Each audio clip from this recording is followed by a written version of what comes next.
আসসালামু আলাইকুম ওরহমতুল্লাহি ওবারাকাতুহু। সুপ্রিয় দর্শকবৃন্দ, গণ অধিকার পরিষদের চেয়ারম্যান ভিপি নূর, তাকে ছাত্রলীগেরা মেরে আহত করে দিয়েছে, হাসপাতালে ভর্তি আছে, আপনারা জানেন।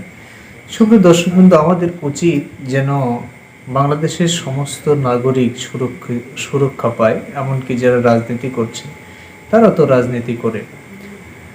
একটা কথা বোঝা উচিত, তা হচ্ছে কি, যদি আমি নিজে রাজনীতি করি আর একজন আমার প্রতিপক্ষ হবে, তাকে ঘায়েল করতে হবে বা তাকে আমরা মেরে ফেলে দিব বা পথের কাঁটা হিসাবে তাকে দুনিয়া থেকে বিদায় করে দিব, এরকম চিন্তা ভাবনা করা উচিত নয়। কারণ প্রতিপক্ষ থাকবেই, যুগে যুগে ছিল, এখনো থাকবে। এই প্রতিপক্ষ না থাকলে ক্ষমতার স্বাদটা কি বুঝতো না মানুষ।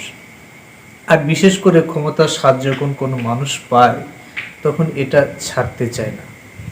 ভাই আবু জেহেল, আবু লাহাব এরাও নিজেদেরকে বড় জাহির করত, ফেরাউন, নমরুদ এরাও জাহির করত। প্রিয় বন্ধুগণ, বাংলাদেশ জামাতে ইসলামী ইসলাম প্রতিষ্ঠা করতে চেয়েছিলেন, কিন্তু নানা রকম ষড়যন্ত্রের কারণে, বিভিন্ন রকম ষড়যন্ত্রের কারণে আজ পর্যন্ত বাংলাদেশে ইসলাম প্রতিষ্ঠা করা সম্ভব হয়নি।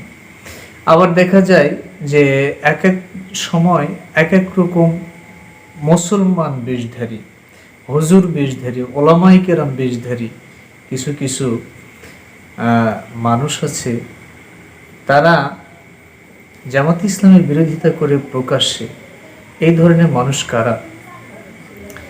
আল্লাহ রাব্বুল আলামিন কোরআনে কারীম নাজিল করে দিয়েছেন, ইন্নাল মুনাফিকিনা ফিদ দারকি আসফালি মিনান নার।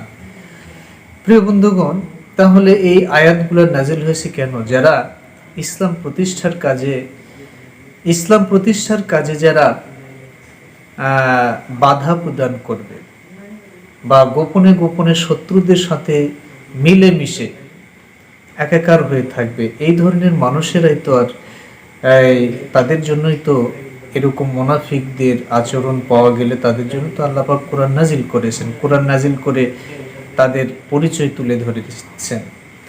সুপ্রিয় বন্ধুগণ, কাফেররা যতটা ইসলামের ক্ষতি করতে পারেন না, মুসলমান বেশধারী মুনাফিকরা তার চেয়ে বেশি ইসলামের ক্ষতি করেন।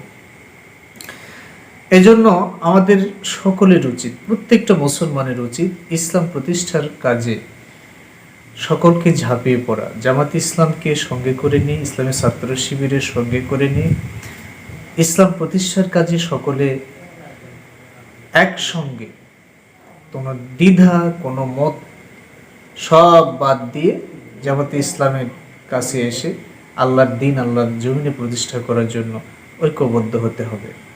প্রিয় বন্ধুগণ, যদি হতে পারেন তাহলে নিষ্পেষণ, নির্যাতন থেকে মুক্তি পাবেন। আর যদি না করেন তাহলে এই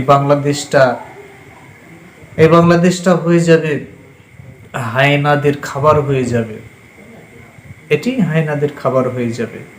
সুপ্রিয় বন্ধুগণ, এজন্য আমাদের উচিত কিভাবে ইসলাম প্রতিষ্ঠা করতে হবে। অন্যান্য দল, যারা ইসলামিক দল আছে, তাদেরও উচিত কিভাবে ইসলাম প্রতিষ্ঠা করা যায়, কিভাবে আল্লাহর দিন, আল্লাহর জমিনে কায়েম করা যায়, এই পরিকল্পনা নিয়েই আমাদের এগোতে হবে। কারণ যেমন নামাজ পড়া ফরজ, রোজা রাখা ফরজ, হজ করা ফরজ, যাকাত দেওয়া ফরজ, ঠিক তেমনই ইসলামী আন্দোলন করা ফরজ। বিশেষ করে এটার গুরুত্ব আরো বেশি, কারণ নামাজ ফরজ হবার আগে কিন্তু জিহাদ ফরজ হয়েছে। এজন্য এটার দিকে গুরুত্ব দিতে হবে। ইসলাম প্রতিষ্ঠার কাজে সকলকে এগিয়ে আসতে হবে। সুপ্রিয় বন্ধুগণ, এই কথা বলে আমি আমার বক্তব্য এখানে শেষ করছি। আসসালামু আলাইকুম ওয়া রাহমাতুল্লাহি ওয়া বারাকাতুহু।